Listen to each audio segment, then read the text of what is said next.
এই দশ এই মে মান্থের 10 তারিখ আমরা এখান থেকে রওনা হয়েছিলাম ত্রিপুরা থেকে। তো ওখানে পৌঁছতে পৌঁছতে আমরা 14 তারিখ হয়ে গেছিল। তারপর আমরা 16th গেম ছিল। তো গেমটা হয়েছিল অন্ধ্রপ্রদেশ আমলাপুরামে। গেমটা হয়েছিল 15th national sub junior and junior power lifting championship. তো ওখানে আমার পাওয়ার লিফটিং এর মধ্যে স্কোয়াডের মধ্যে এই নিউ রেকর্ড তৈরি করে স্বর্ণপদক জয়ী করেছি। তো ওখানে টোটাল ছিল 21 স্টেটস পার্টিসিপেট। ওদের মধ্যে স্কোয়াডে আমি ফার্স্ট হয়েছি। আহ, এই আমার বাড়ি ত্রিপুরা রাজ্যে। তো এই খেলার বিষয়ে আমার ছোট থেকেই উৎসাহী ছিলাম, কিন্তু কিছু কিছু কারণে পিছিয়ে পড়েছিলাম, কিন্তু তারপরও লেগে আছিলাম। তারপর আমার বাড়ি থেকে বাবা মা সকলেই সাহায্য করেছে। এখন যার কারণে আমি ত্রিপুরা রাজ্যের মধ্যে এই গোল্ড মেডেলটা নিয়ে নিয়ে আসতে পেরেছি। তো আশা করছি বিগত সামনের দিনেও আরো ভালো পারফরমেন্স দিতে পারবো।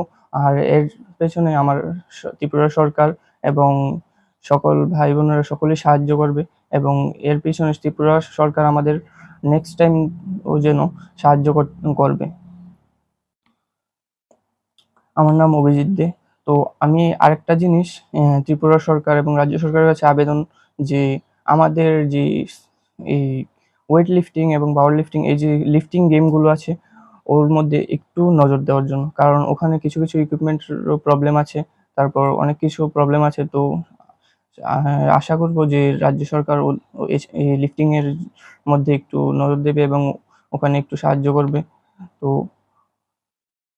এবং আশা করব যে আমি যে সরকার আমাকে এই সরকার আমার দিকে হাত বাড়িয়ে দেবে সাহায্যের জন্য, এবং আমিও চাই যে ওরা আমাদের এরকম সাহায্য করুক, যার কারণে নেক্সট টাইম যেন আমরা আরো উন্নতির দিকে পৌঁছতে পারি।